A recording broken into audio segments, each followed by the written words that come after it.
شیطان ہرگز نہیں چاہے گا کہ آپ اس حدیث مبارکہ سے واقف ہوں، کیونکہ اگر آپ نے ان دو آسان مگر عظیم عملوں کو اپنی زندگی کا حصہ بنا لیا تو جنت صرف ایک قدم کے فاصلے پر رہ جائے گی۔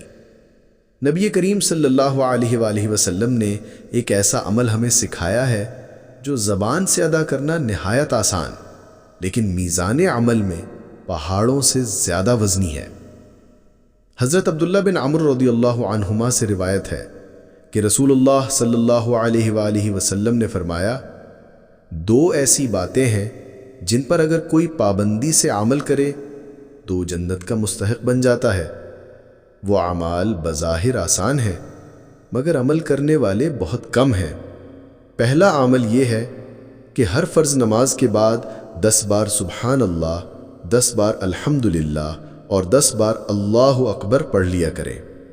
آپ صلی اللہ علیہ وآلہ وسلم نے اپنے ہاتھوں سے گنتی کا اشارہ کرتے ہوئے فرمایا کہ یوں 5 نمازوں کے بعد کل 150 اذکار بنتے ہیں، اور چونکہ ہر نیکی کا بدلہ 10 گنا ہے تو یہ 1500 نیکیاں روزانہ کے حساب سے آپ کے نامہ اعمال میں لکھی جائیں گی۔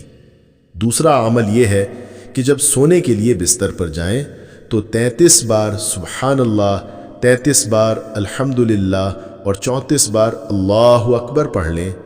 یوں زبان سے صرف 100 کلمات ادا ہوں گے، لیکن میزان میں یہ 1000 نیکیوں کے برابر ہوں گے۔ پھر نبی کریم صلی اللہ علیہ وآلہ وسلم نے صحابہ کرام سے فرمایا، سوچو تم میں سے کون ایسا ہے جو روزانہ 2500 گناہ کرتا ہو؟ یاد رکھیے کہ یہ معمولی سے اذکار تمہیں روزانہ 2500 نیکیاں عطا کر سکتے ہیں۔ صحابہ کرام نے عرض کیا، یا رسول اللہ صلی اللہ علیہ وآلہ وسلم، لوگ ان آسان عملوں پر پابندی سے عمل کیوں نہیں کرتے؟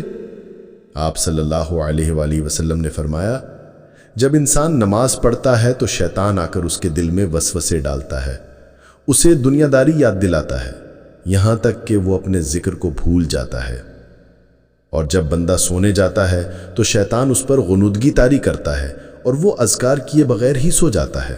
سنن ابن ماجہ حدیث نمبر 926۔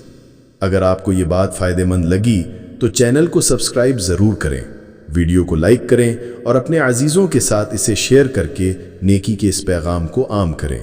اللہ آپ کا نگہبان ہو۔